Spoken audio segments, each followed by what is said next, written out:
신약 성경의 로마서는 성경 중의 성경, 성경의 핵심 또는 복음의 진수라는 평을 받고 있습니다.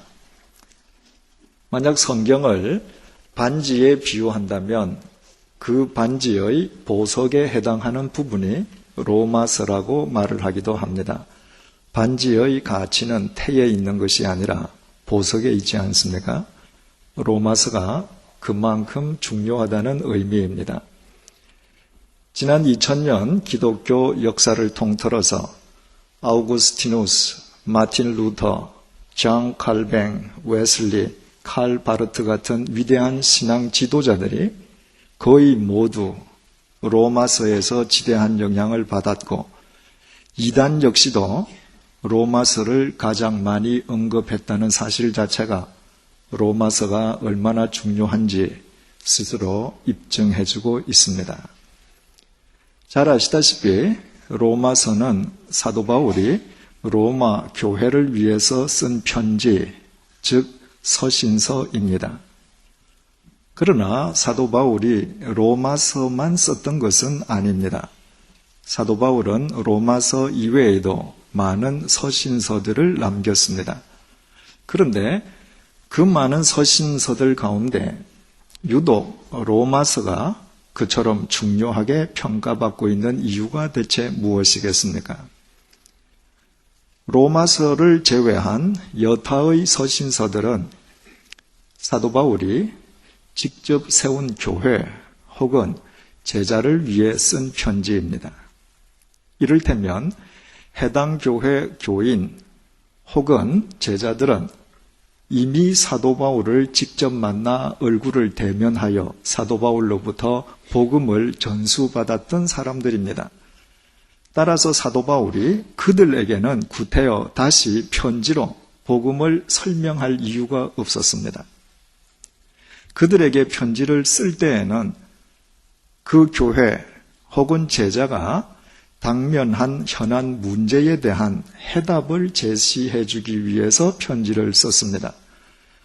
우리가 수요 성경 공부를 통해서 이미 배운 바와 같이 고린도 교회가 당면했던 파벌주의, 음행, 우상의 제물, 그리고 성령의 은사 등에 얽힌 대립과 문제를 해결해 주기 위한 성경적인 해답과 권면이 바로 고린도 전서였습니다.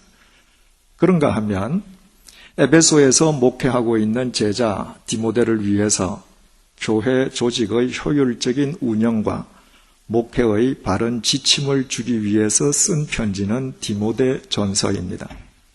반면에 로마 교회는 사도 바울에 의해 세워진 교회도 아니었고 바울이 로마서를 쓸 때까지 로마 교회를 찾아가서 교인들과 만나본 적도 없었습니다. 더욱이 로마 교회는 어느 특정 사도에 의해서 세워진 교회가 아니었습니다. 특정 사도가 로마에 발을 닿기도 전에 이미 그곳에 자생적인 그리스도인이 있었던 것입니다. 마치 우리나라에 선교사들이 들어오기 이전에 이미 자생적인 그리스도인들이 있었던 것과 똑같습니다. 로마의 자생적인 교인들에 의해 이루어진 로마 교회는 그러므로 사도들에 의해서 단 한 번도 복음을 신학적으로나 체계적으로 배운 적이 없었습니다. 이 사실을 알게 된 사도 바울이 로마 교회 교인들에게 복음을 체계적이고도 교리적으로 그리고 신학적으로 설명하기 위해서 다시 말씀드려서 복음을 믿는다는 것은 무엇을 어떻게 믿는 것이며 믿는 이로서 살아간다는 것은 구체적으로 무엇을 의미하는지를 밝혀주기 위해서 쓴 편지가 로마서였습니다. 이것이 로마서를 일컬어 복음의 진수라고 평하는 이유요. 2000년이 지난 오늘날까지도 로마서가 없이는 그 누구도 복음을 바르게 이해할 수 없다고 말하는 까닭이기도 합니다. 사도 바울이 로마서 속에서 복음을 완벽하게 설명했기 때문입니다. 놀라운 사실은 그 중요한 로마서를 사도 바울이 고린도에서 기록했다는 사실입니다. 우리는 수요 성경 공부를 통해서 2000년 전 당시의 고린도가 어떤 도시였는지 이미 알고 있습니다. 서쪽으로는 레카이온 항, 그리고 동쪽으로 갱그레아 항을 가지고 있는 고린도는 그 지정학적인 이점으로 인해서 당시 동서를 연결하는 로마 제국 내 최대의 무역 항구였습니다. 당시 모든 무역 항구가 다 그랬듯이 최대의 무역 항이었던 고린도 역시 타락할 대로 타락한 쾌락과 향락의 도시였습니다. 도시 중앙에는 12개의 신전이 도시를 완전 장악하고 있었습니다. 특히 해발 575m의 아크로 고린도에 자리 잡고 있는 아프레디테 신전에만 무려 1,000여 명의 여사제들이 있었는데 그들은 모두 말로만 사제일 뿐 돈을 받고 몸을 파는 종교적 매춘부들이었습니다. 이처럼 온 시가지를 장악하고 있는 신전 자체가 매춘 소굴일 정도였으니 그들의 타락의 도가 얼마나 심했겠습니까? 그래서 2000년 전부터 이미 고린도인이 되다는 의미의 헬라어 고린티아조마이는 성적으로 타락한다는 의미로 변질되게 되었습니다. 뿐만 아니라 2000년이 지난 오늘날까지도 고린도를 가리키는 영어 코린피아는 방탕의 대명사가 되어 있습니다. 그 향락과 쾌락, 방탕의 대명사인 고린도 속에서 성경 중의 성경이요, 성경의 핵심이요, 복음의 진수인 로마서가 쓰여졌습니다. 사도 바울은 그 복음의 진수를 쓰기 위해서 세상을 등지고 산속으로 들어가지 않았습니다. 그는 흑암과 죄악과 타락이 온 세상을 지배하는 고린도 한가운데에서 로마서를 기록했습니다. 이것은 대체 무엇을 의미합니까? 세상의 향락과 타락, 세상의 방탕이, 세상의 흑암이 결코 복음의 빛과 생명을 가로막을 수 없다는 것입니다. 세상의 타락이 절대로 하나님 은혜의 장애물이 될 수 없다는 것입니다. 어둠이 짙을수록 희미한 촛불이 더 강렬해지는 것처럼 세상의 흑암이 짙으면 짙을수록 복음의 빛은 더 빛을 발하게 된다는 것입니다. 오늘 본문이 우리에게 주는 메시지가 바로 이것입니다. 성전 미문 앞에서 날마다 구걸하던 40여 세의 선천성 안전뱅이가 일어나서 걷게 된 것과 관련해서 사도 바울이 솔로몬의 행각에서 설교하기 시작했습니다. 사도 베드로가 설교하기 시작했습니다. 베드로는 유대인들이 십자가에 못 박아 죽인 예수 그리스도를 하나님께서 다시 살리셨고 그 예수 그리스도께서 안전뱅이 거린을 치유해 주셨을 뿐만 아니라 하나님에 대한 인간 믿음의 출처와 시발점도 예수 그리스도시요. 더욱이 세상 마지막 날 심판을 통해 만물을 회복하실 심판주 역시 예수 그리스도이심을 역설했습니다. 그리고 오늘 본문 1절이 이렇게 증거해주고 있습니다. 사도들이 백성에게 말할 때에 제사장들과 성전 맡은 자와 사두개인들이 이르러. 우리말 성경은 우리말의 어순상 말할 때라는 어절이 세 번째에 등장하고 있습니다. 그러나 헬라어 원문을 보면 말할 때라는 단어가 제일 먼저 등장하고 있습니다. 본문이 지금부터 말하고자 하는 사건이 사도들의 설교가 끝난 뒤에 일어난 일이 아니라 사도들이 설교하고 있는 도중에 일어났음을 정확하게 밝혀주기 위함입니다. 본래 솔로몬의 행각에서 설교를 시작한 사람은 베드로였습니다. 그런데 본문이 사도들이라고 밝히고 있는 것으로 미루어 베드로의 설교가 끝난 뒤에 베드로와 함께 동행했던 요한이 계속 설교하고 있음을 알 수 있게 됩니다. 사도들이 연이어서 솔로몬의 행각에서 설교하는 도중에 갑자기 제사장, 성전 맡은 자, 그리고 사두개인들이 그 현장에 나타났습니다. 그들이 느닷없이 나타나게 된 이유를 2절이 밝혀주고 있습니다. 예수 안에 죽은 자의 부활이 있다고 백성을 가르치고 전함을 싫어하여. 그들이 갑자기 출현한 이유는 사도들이 예수 그리스도의 부활, 죽은 자의 부활을 전하는 것을 그들이 싫어했기 때문이었습니다. 우리말 성경에는 싫어하다는 이 단어가 제일 뒤에 나타나 있지만 헬라어 원문에는 이 단어 역시 2절 맨 첫머리에 나타나고 있습니다. 그들이 예수 부활을 얼마나 싫어했는지를 밝혀주기 위함입니다. 헬라어 디아포네오는 단순히 싫어하는 정도가 아니라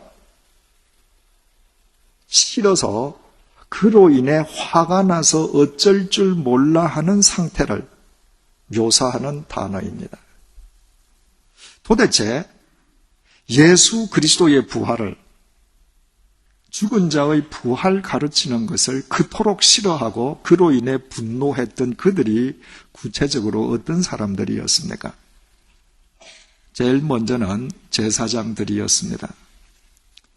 제사장들은 예루살렘 성전에서 각종 예배 의식을 주관하는 자들로서 하나님의 선민임을 자랑하는 유대인들에게는 명실상부한 지도자 그룹이었습니다. 그 제사장들의 최고 우두머리를 대제사장이라고 불렀는데 당시의 대제사장은 안나스와 가야바였습니다. 바로 유대인들을 선동해서 빌라도 총독이 예수님에게 십자가 사형을 언도하지 않을 수 없도록 압력을 넣었던 그 안나스와 가야바입니다. 대제사장직은 오직 한 명뿐인 직이므로 대제사장은 한 명이어야 됨에도 불구하고 복음서와 사도행전이 계속 안나스와 가야바를 동시에 대제사장으로 칭하고 있는 이유는 로마 제국으로부터 퇴진 압력을 받았던 안나스가 자기 사위에게 대제사장직을 형식적으로만 물려준 뒤에 실제로는 뒤에서 그가 모든 것을 조종하고 있었기 때문입니다. 두 번째 인물은 우리말 성전 맡은 자로 번역된 스트라테고스입니다.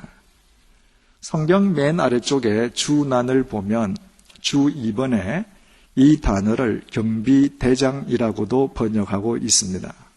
그러나 우리말 성전 맡은 자나 경비대장이나 헬라어 원어의 뜻을 밝히는 데는 아주 미흡합니다. 헬라어 스트라테고스는 그 의미가 장군, 총독 혹은 통치자를 의미하는 용어로 최고위직 인물을 일컫는 용어였습니다. 예루살렘 성전 내에는 성전의 치안과 질서를 유지하기 위한 24개 그룹으로 편성된 경비병들이 있었습니다. 그 24개 그룹의 모든 경비병들을 총괄하는 총책임자가 스트라테고스였습니다. 로마의 역사가 요세푸스가 기록한 유대 전쟁기에 의하면 스트라테고스는 대제사장에 이어 유대교 내에서 서열 제2위의 고위직이었음을 알게 됩니다. 세 번째는 유대교의 한 종파로서 당시 경제적, 정치적 모든 실권을 장악하고 있던 사두개인 집단입니다. 그들은 이스라엘을 지배하고 있던 지배자인 로마 제국과 긴밀한 관계를 맺으면서 그들에게 주어진 권력과 부, 그리고 기득권을 고수하기 위해서 수단과 방법을 가리지 않았습니다. 그 결과로 사회 각계각층의 모든 고위직은 사두개인 집단들이 독점하였습니다. 당시의 대제사장이었던 안나스와 가야바를 비롯한 거의 모든 제사장들이 사두개인에 속해 있었고, 성정 경비대장인 스크라테고스 역시도 사두개인들이었습니다. 한마디로 이 사두개인 집단은 이스라엘 모든 최고위직을 독점한 당시 최고의 실세 그룹이었습니다. 따라서 모든 권력과 부는 자연스럽게 이 집단에게 모이게 되었고, 이 집단에 속한 사람들은 그 권력과 부를 지키느라 그들의 신앙은 현세지향적일 수밖에 없었습니다. 눈에 보이지 않는 하나님, 막연한 내세나 부활을 믿기에는 그들이 지니고 있는 권력과 부의 위력이 너무나도 구체적이고 현실적으로 여겨졌기 때문이었습니다. 이것이 바로 이 집단이 앞장서서 예수 그리스도를 십자가에 못 박아 죽였던 이유였습니다. 나사렛 빈민 출신임에도 불구하고 자칭 하나님의 독생자요 메시아임을 주장하는 예수 그리스도를 그들은 그들의 기득권을 지켜주고 있는 기존 종교 및 사회 질서와 근간을 뒤흔드는 위험 인물로 간주했기 때문입니다. 그런데 듣도 보도 못한 그 예수의 제자란 두 사람이 자신들의 허락도 없이 솔로몬의 행각에서 자신들이 못 박아 죽인 예수가 살아났다고 설교하는 것입니다. 그 예수가 메시아가 맞고 그 예수가 심판주시라고 설교하고 있는 것입니다. 예수 그리스도를 못 박아 죽인 그들로서는 절대로 묵과할 수 없는 일이었습니다. 그래서 그들은 현장에 출동하지 않을 수 없었던 것입니다. 그 결과는 3절에 기록되어 있습니다. 그들을 잡음에 날이 이미 저물었으므로 이튿날까지 가두었으나 그들은 두 사도들을 즉석에서 붙잡았습니다. 그들의 심성대로라면 당장 재판을 거쳐서 두 사도들의 주리를 틀고 싶었을 것입니다. 그러나 그때 이미 해가 진 뒤이므로 그들은 어쩔 수 없이 두 사도들을 감옥에 쳐넣었습니다. 해가 진 뒤에는 사람의 생명에 관한 재판을 할 수 없다는 그들의 관습법으로 인함이었습니다. 베드로와 요한이 유대인들의 기도 시간에 맞추어 예루살렘 성전을 찾았던 것은 유대 시간으로 제9시, 요즘 시간으로 오후 3시였습니다. 그런데 성전 미문에서 안전뱅이 거리를 만나고 예수 그리스도의 이름으로 그를 일으켜주고 함께 성전으로 들어갔다가 성전 안에 있는 유대인들과 다시 성전 마당으로 나와서 솔로몬의 행각에서 설교하는 동안 낮이 짧은 중동의 특성상 이미 해가 져버리고 말았던 것입니다. 간과할 수 없는 것은 우리말 성경에는 번역이 빠져 있지만 헬라어 원문에는 이 3절에 손을 이라는 단어가 포함되어 있다는 것입니다. 말하자면 그 사두개인들 실세 그룹이 현장에 나타나서 하위 경비병들을 시켜서 두 사도들을 붙잡은 것이 아니라 그들이 자신들의 손으로 두 사도들을 붙잡았다는 것입니다. 얼마나 생생한 표현입니까? 제사장들, 경비대장인 스트라테고스, 그리고 모든 실권을 장악하고 있는 사두개인들의 손을 생각해 보십시오. 그 손이 어떤 손입니까? 당대의 권력과 부를 독점한 손입니다. 마음만 먹으면 무엇이든지 무슨 수를 쓰든지 반드시 해내고야만은 공포의 손입니다. 그 무서운 손이 한두 개도 아닌 수많은 손들이 한데 모여 두 사도를 붙잡았습니다. 그 손들에 사로잡힌 두 사도들은 어떻습니까? 권력이나 부와는 거리가 멀어도 한참 먼 갈릴리 빈민 출신의 최하층민입니다. 그렇다면 그 권력의 손에 붙잡힌 두 사도들의 생은 끝난 것과 진배없지 않겠습니까? 그들이 솔로몬의 행각에서 그토록 복음을 전한 것은 모두 허사로 돌아가 버리고 말지 않겠습니까? 그러나 사절은 이렇게 증언해주고 있습니다. 말씀을 들은 사람 중에 믿는 자가 많으니 남자의 수가 약 5천이나 되었더라. 베드로와 요한은 설교를 다 마친 뒤에, 그러니까 그들 앞에 모여있던 유대인들이 다 흩어진 뒤에 사두개인 실세 그룹에 의해서 끌려간 것이 아니었습니다. 설교하던 도중에 느닷없이 나타난 사두개인 집단에 의해 개 끌리듯 끌려갔습니다. 바꾸어 말하면 솔로몬 행각에 가득 자리를 잡고 있던 그 숱한 군중들이, 두 사도들이 실세 그룹에 의해 끌려가는 것을 눈으로 직접 목격한 것입니다. 그들은 당대 최고의 권력자들이 나타나서 두 사도를 끌어가는 것을 보고, 저들이 끌려가는 것을 보니 저들이 지금까지 솔로몬의 행각에서 전한 모든 소리가 황당한 소리였구나 라고 생각하며 뿔뿔이 흩어지지 않았습니다. 오히려 두 제자들은 끌려가고 없는데 그들은 그 두 사도들이 솔로몬의 행각에서 전했던 그 복음을 받아들이고 믿는 이가 되었습니다.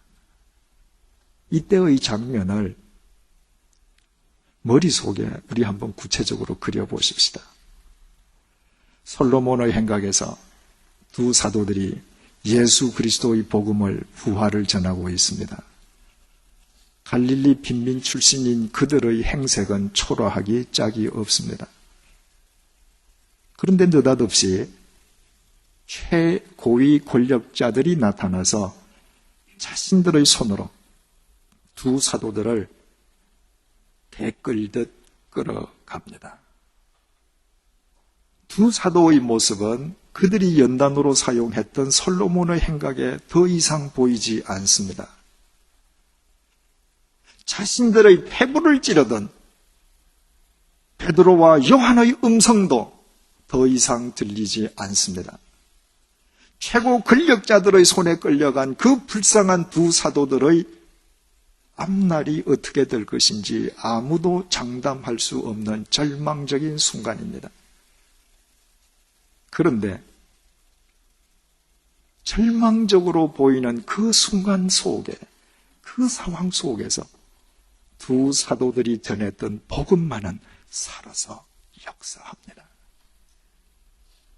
그 복음이 남자와 여자와 아이를 제외하고 5,000명에 이르는 남자 장정의 마음을 움직이고 새롭게 하고 있습니다. 로마서의 교훈처럼 이 세상의 그 어떤 흑암의 권세도, 이 세상의 그 어떤 눈먼 권력도 결코 복음의 장애물이 될 수 없다는 또 다른 증거가 아니고 무엇이겠습니까? 사도들이 본래부터 복음의 증인이었던 것은 아닙니다. 요한복음, 마가복음 14장 50절에 의하면 예수님께서 권력자들의 손들에 체포당하시던 그 밤에 두려움에 사로잡힌 제자들은 한 명도 예외 없이 다 도망갔다고 전하고 있습니다. 그 무리 속에 베드로와 요한이 포함되어 있었으면 두말할 나위도 없습니다.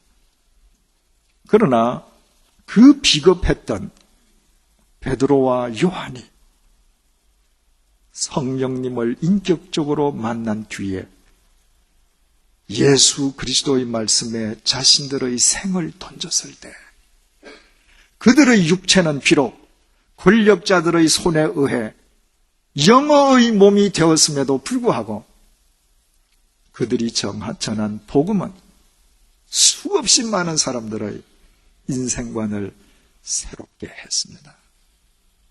사도 바울은 본래 교회를 핍박하던 예수 그리스도의 대적이었습니다.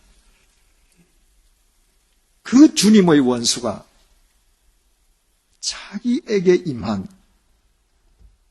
예수 그리스도의 말씀에 자기 생을 던졌을 때 고린도의 흑암 속에서 기록한 그의 로마서는 2000년의 시간과 공간을 뛰어넘어 오늘 우리에게까지 생명의 빛과 능력을 제공해주고 있습니다. 사랑하는 교우 여러분, 지금까지 어떤 삶을 살아오셨습니까? 우리가 이 순간 직전까지 어떤 삶을 살았느냐는 전혀 문제되지 않습니다. 문제는 오늘 이 시간 내게 임한 주님의 말씀 앞에서 내가 어떻게 지금부터 살아가느냐 하는 것입니다. 사람들은 오늘날 주님의 말씀을 따라 살기에는 세상이 너무 어둡다고 세상의 어둠을 한탄합니다. 그러나 세상은 오늘만 어두운 것이 아닙니다. 2000년 전에도 어두웠고 그 이전 소돔과 고모라 시대에도 어두웠습니다. 죄로 타락한 인간들이 이 세상에 사는 한 이 세상은 언제나 어두웠고 어둡고 내일도 어두울 것입니다. 중요한 것은 그 흑암의 세상 속에서도 예수 그리스도께서는 당신의 말씀에 생을 던지는 자들을 도구로 삼아 언제나 그 시대의 역사를 새롭게 하셨다는 사실입니다. 문제는 이 세상의 흑암이 어둡다는 것이 아니라 이 세상 속에서 우리의 코끝에 호흡이 멎는 날 우리의 생을 결코 책임져 줄 수 없는 것들을 지키느라 본문 속 사두개인 집단처럼 하나님을 믿는다면서도 막상 하나님의 말씀을 듣고 따르는 것은 싫어하는 우리의 태도입니다. 지금 여러분을 사로잡고 여러분의 생명을 옥죄고 있는 손들이 대체 어떤 손들입니까? 사악한 흑암의 손입니까? 눈먼 권력의 손입니까? 가난과 질병의 손입니까? 실패와 좌절과 절망의 손입니까? 그러나 두려워하지 마십시오. 지금 내게 임한 주님의 말씀에 내 생을 던지기만 하면 주님의 말씀 앞에서 그 무엇도 장애물이 될 수는 없습니다.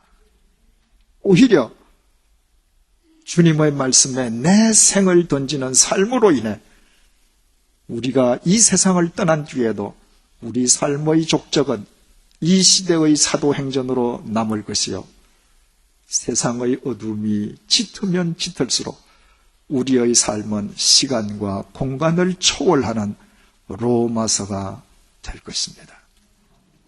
우리가 믿는 주님의 말씀은 천지를 창조하신 창조의 말씀이요, 생명의 말씀이요, 능력의 말씀이기 때문입니다. 지금 그 말씀이 우리에게 임해 있고 남은 것은 우리의 결단입니다. 하나님의 법을 사모하는 자에게는 큰 평안이 있으니 그들에게 장애물이 없으리로다. 하나님의 말씀입니다. 기도하시겠습니다. 세상의 많은 손들이 우리를 사로잡고 우리의 생명을 옥죄고 있습니다. 그 손들이 아무리 크고 무섭고 강하게 보여도 두려워 말게 도와주옵소서. 사악한 자들의 손들이 베드로를 사로잡아 옥에 가두었음에도 그가 전한 복음이 살아 역사하였고, 바울이 고린도의 흑암 속에서 집필한 로마서가 2000년이 지난 지금까지 생명의 빛을 발하고 있음을 결코 잊지 말게 도와주옵소서. 본문 속 사두개인 집단처럼 우리의 코끝에서 호흡이 멎는 순간 결코 우리를 책임져 줄 수 없는 세상의 것들을 지키기 위해 하나님을 믿는다면서도 막상 하나님의 말씀대로 살기는 싫어하는 어리석은 자가 되지 않게 도와주옵소서. 이제 우리 모두 베드로처럼 바울처럼 우리에게 임하신 주님의 말씀에 우리의 생을 던지기 원합니다. 영원하신 주님의 말씀만 이 세상을 밝히는 빛이요, 이 세상을 살리는 생명이요, 나의 코끝에서 호흡이 멎는 순간 나를 영원히 책임져 주실 능력임을 잊지 말게 도와주옵소서. 그리하여 우리의 삶 자체가 이 어두운 세상을 밝히는 사도행전이요, 시간과 공간을 초월하는 로마서로 엮어지게 하여 주옵소서. 우리가 천지를 창조하신 주님의 말씀에 우리의 생을 던지는 한 이 세상의 그 무엇도, 이 세상의 그 어떤 손들도 결코 복음과 우리 삶의 장애물이 될 수 없음을 복음의 정인된 우리의 삶으로 날마다 확인하는 기쁨을 누리게 하여 주옵소서. 예수님의 이름으로 기도드립니다. 아멘.